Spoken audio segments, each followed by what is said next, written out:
आप जो अनिश्चितकालीन रेल रोको का आंदोलन करेंगे, ये कौन कौन सा मांग रहेगा आपका? तो आप लोगों का रेल रोको आंदोलन कितना मिनट का रहेगा? देखिए, हम पब्लिक एक्शन न्यूज जनता की आवाज में आप सभी को स्वागत है। अभी हम लोग यहाँ पे हैं, ये जमशेदपुर डीसी ऑफिस में हम लोग देख रहे हैं कि आप लोग अभी मसाल जुलूस करके आए हैं, पूरे साक्षी गोलचक्कर को घूम के। आप लोग का मांग क्या क्या है? हमारा पहला मांग है, मारंगबुरु भारत के संतालों का ईश्वर है और बड़ा देवता है। उससे जैन धर्मावलंबियों से इसको मुक्त दिलाना है। और झारखंड सरकार जो 5 जनवरी 2023 को इसको जो है बेचने का काम किया है मारंगबुरु को, उसको वापस दिलाना है। दूसरा है कि भारत के आदिवासी प्राकृतिक पूजक हैं, जिसका धर्म सरना है, इनको 2023 में हर हाल में मान्यता दिलाना है। तीसरा मुद्दा है कि भारत के संताल आदिवासियों को जो संताली भाषा है, ये 2003 में भारतीय संविधान में शामिल हुआ है।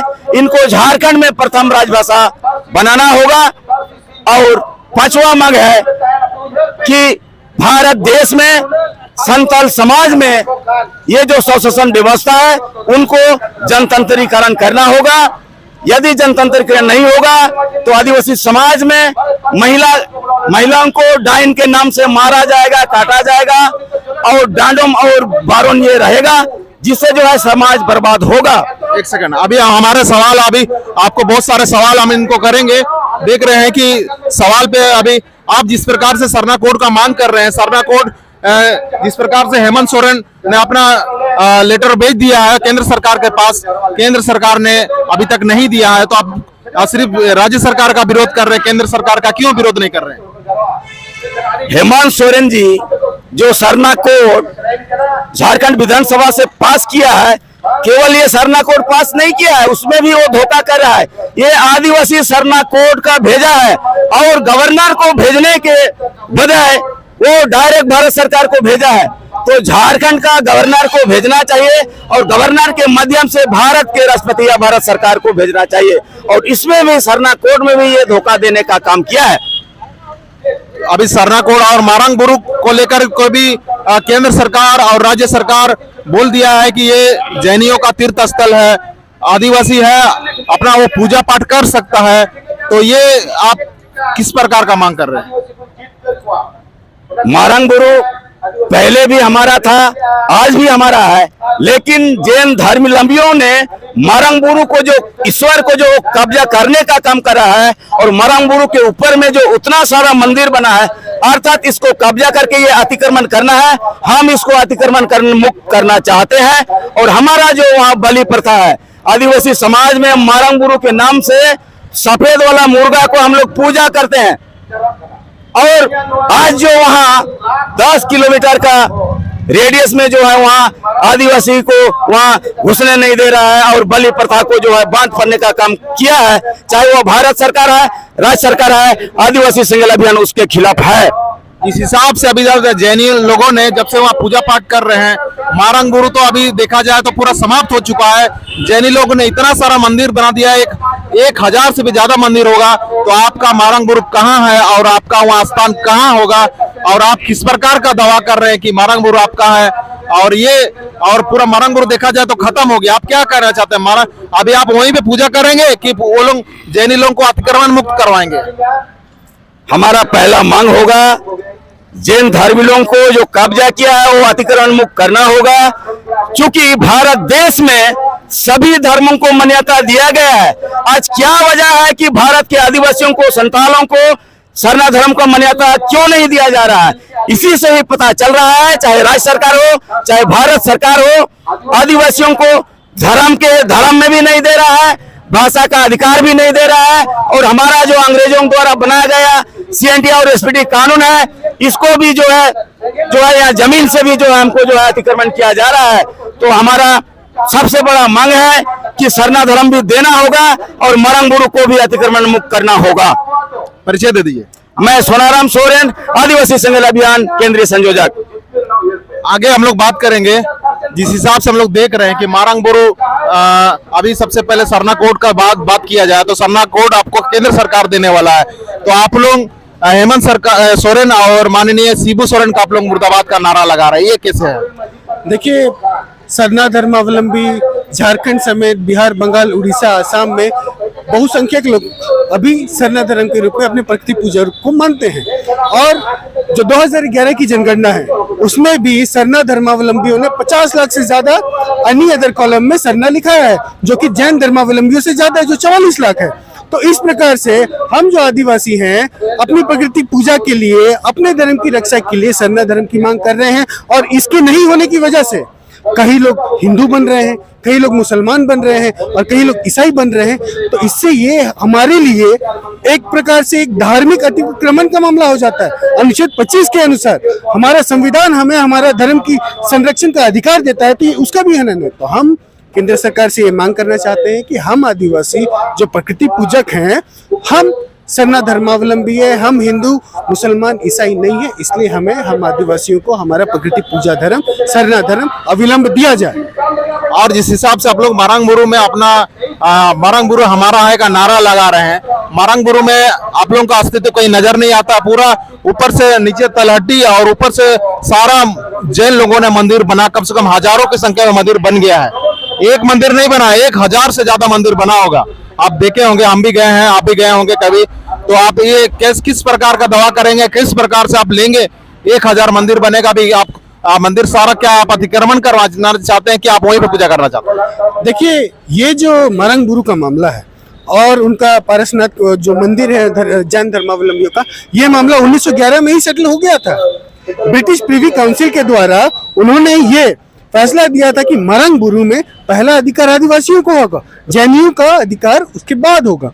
लेकिन अभी जिस तरीके से जैन धर्मावलंबियों ने कहा है कि ये उनका तीर्थ स्थल है, ये बिल्कुल ही गलत बात है।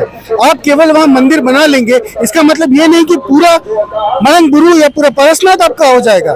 600 एकड़ में जितने भी गांव है वहां एक भी जैन धर्मावलंबी नहीं बसता है, केवल उनकी दुकानें हैं, उनका गेस्ट हाउस वगैरह, लेकिन वहां अभी भी झारखंडी आदिवासी मूल निवासी वहां निवास करते हैं, वहां उनका घर है, आदिवासियों का रेवेन्यू विलेज है। तो इस तरीके से साबित होता है कि केवल मंदिर बना लेने से उनका जो दावा है कि वो उनका तीर्थ स्थल है, बिल्कुल गलत है। हमारा मारंग बुरु वहां पहले भी था, आज भी और आगे भी रहेगा। आदिवासी संगेल अभियान का ये नारा है, जब तक मारंग बुरु को नहीं लेंगे हम शांति से नहीं बैठने वाले हैं। आप जिस प्रकार बोल रहे थे कि वहाँ आपका आदिवासी है, मूलवासी है, आपका आदिवासी मूलवासी का तो वन विभाग का लेटर आ रहा कि आप लोग जितना जल्दी हो सके अपना बोरिया बिस्तर समेट के ले चलो, इस प्रकार का लेटर आ रहा। वहाँ का तलाटी का ये आदिवासी मूलवासियों से बात किए थे हम, तो आप लोग का नेता लोग कहाँ कर रहे हैं, क्या कर रहे हैं? कुछ तो नहीं कर रहे। और अंदर में बहुत सारे कानून होने के बावजूद, आदिवासी कानून, चाहे फॉरेस्ट एक्ट हो, चाहे विभिन्न प्रकार का फॉरेस्ट एक्ट है, वहां पे आप हजारों मंदिर बन जाता है। आपका आदिवासी नेता कहाँ रहते हैं? देखिए, झारखंड जो बना 2000 साल में, ये अबुआ दिसुम अबुआ राज के बिरसा मुंडा के जो एक सपना था उसके आधार पर बना था। ये आदिवासियों का गढ़ होना था। लेकिन विगत 22 सालों में बहुत सारी सरकारें आई और अभी की जो सरकार है, हेमंत सोरेन सरकार जो है, ये आदिवासियों को बेचने का काम कर रही है। 3 साल में इन्होंने केवल 3 काम किए हैं, लूट, झूठ और भ्रष्टाचार। और उसका सबसे बड़ा उदाहरण पारसनाथ और मारंग बुरु है। वो जानते हैं कि मारंग बुरु आदिवासियों का सबसे बड़ा धर्म स्थल है, उसका तीर्थ स्थल है, लेकिन इसके बावजूद जैन धर्मावलंबियों के प्रेशर में उन्होंने आदिवासियों के मारंग बुरु को जैन धर्मावलंबियों के हाथों बेच डाला। तो झारखंड में भी 5वीं अनुसूची क्षेत्र है, यहाँ बहुत सारे कानून, संविधान के बहुत सारे तथ्य लागू होते हैं, लेकिन सरकार की मंशा क्या है, ये सबसे बड़ी बात है। सरकार जब तक नहीं चाहेगी, इन कानूनों का अनुपालन होना बहुत मुश्किल है। तो ये सरकार का दायित्व है। मैं केवल हेमंत सरकार की बात नहीं कर रहा हूँ, विगत जितने भी सरकारें आई, किसी ने इस काम को नहीं किया, किसी ने आदिवासी मूलवासी को स्थापित करने का काम नहीं किया। और इसी का नतीजा है कि 1932 का जो खतियान का झुंझुना ये थमा रहे हैं, खतानी जोहर यात्रा जो कर रहे हैं, ये भी ढकोसला साबित हुआ। क्योंकि जो झारखंड हाईकोर्ट है, इसने 1932 को पहले ही खारिज कर दिया है, इसलिए अभी राज्यपाल भी इसको खारिज कर रहे हैं। इसके कारण कई युवाओं का इस प्रकार से मारंगबुरु में आप देख रहे हैं कि हजारों मंदिर का निर्माण हो गया है। लगभग उससे पहले विपक्ष की सरकार था, जो कि माननीय हेमंत सोरेन के नहीं, रघुवर सरकार या अर्जुन मुंडा सरकार चला रहे थे। उन लोगों के कार्यकाल के दौरान भी मारंगबुरु में काफी मंदिर बन चुका था, तो हेमंत सोरेन को ही दोषी क्यों? देखिए, अभी जो सर्कुलर आया था, इस नोटिफिकेशन के जवाब में जो हेमंत सोरेन ने अपने पत्र पर लिखा है, वहां कहीं भी मारंगबुरु या आदिवासी शब्द का प्रयोग नहीं है। उसने सीधा उसको सुपुर्द कर दिया। तो इसके लिए हम बीजेपी या अन्य सरकारों को तो दोषी नहीं देंगे ना। अभी मुख्यमंत्री वो है तो जिम्मेवारी उनकी होती है, और वो तो आदिवासी मुख्यमंत्री है। लेकिन सारा चीज तो खोखला हो गया, पूरा आधा तो 3 साल में नहीं बना है, वो बहुत सारे साल जो है पूरा ऊपर से लेकर नीचे तक अब मंदिर नजर आएगा। ये 3 साल में तो नहीं बना, पहले भी सभी बन रहा है। नहीं, देखिए, इसके लिए सारी सरकारें जिम्मेवार हैं, लेकिन इसके लिए आदिवासी जन समुदाय भी जिम्मेवार है, क्योंकि मारंगबुरु को लेकर कभी भी इतना बड़ा कोई बवाल नहीं मचा, या फिर लोगों ने भी, या फिर हमारे मांझी परगना व्यवस्था के लोगों ने भी और सरकार ने भी कभी इस पर ध्यान नहीं दिया। और ये जो आदिवासी नेता हैं, केवल हड़िया दारू की राजनीति करते रहे हैं। कभी आदिवासियों का मामला इन्होंने समक्ष नहीं रखा है लोगों के समक्ष। कभी उनके मैनिफेस्टो में भी ऐसा नहीं लगा कि वो आदिवासियों के लिए कुछ कर रहे हैं। तो इसी का नतीजा आज हमारा जमीन लूट रहा है, हमारा धर्म लूट रहा है, अब तो भगवान भी लूटने पर आ गया है। आप जो अनिश्चितकालीन रेल रोको का आंदोलन करेंगे, ये कौन कौन सा मांग रहेगा आपका? देखिए, हमारी 5 प्रमुख मांगे हैं। पहला, जो हमारा सरना धर्म कोड है, इसको 2023 में किसी भी हाल में इसे लागू करना है। दूसरा, हमारी मांग है जो हमारी आदिवासी की शासन व्यवस्था है, उसमें जनतांत्रिकरण आना चाहिए। तीसरा, हमारी मांग है जो हमारे संताली जो भाषा है 8वीं अनुसूची में शामिल है, उसे जल्द से जल्द प्रथम राजभाषा का दर्जा देना चाहिए, और अन्य जो आदिवासी भाषाएं हैं उनको भी 8वीं अनुसूची में लाना चाहिए।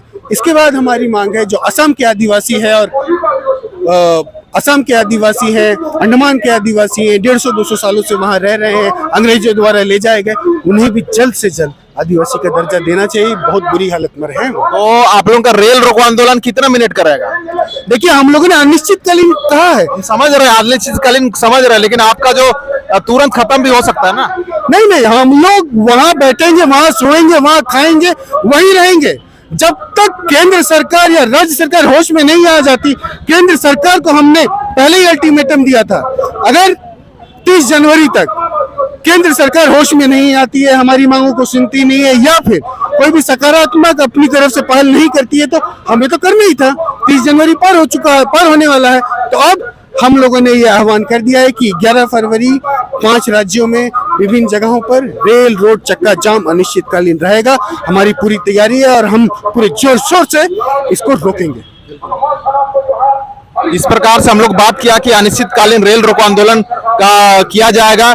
देखते हैं हम लोग को ये किस प्रकार से ये मैसेज को आप लोग जन जन तक शेयर करें, और ये चैनल को सब्सक्राइब करें, और इस मैसेज को आप लोग आगे बढ़ाने के लिए आप लोग वीडियो का जो शेयर बटन है उसे विभिन्न व्हाट्सएप में भेजें कि और भी आदिवासियों को आवाज पहुंचे, और ये आवाज को आप लोग जन जन तक, पब्लिक एक्शन न्यूज, जनता की आवाज में आप सभी को इस न्यूज को देखने के लिए जोहार, धन्यवाद।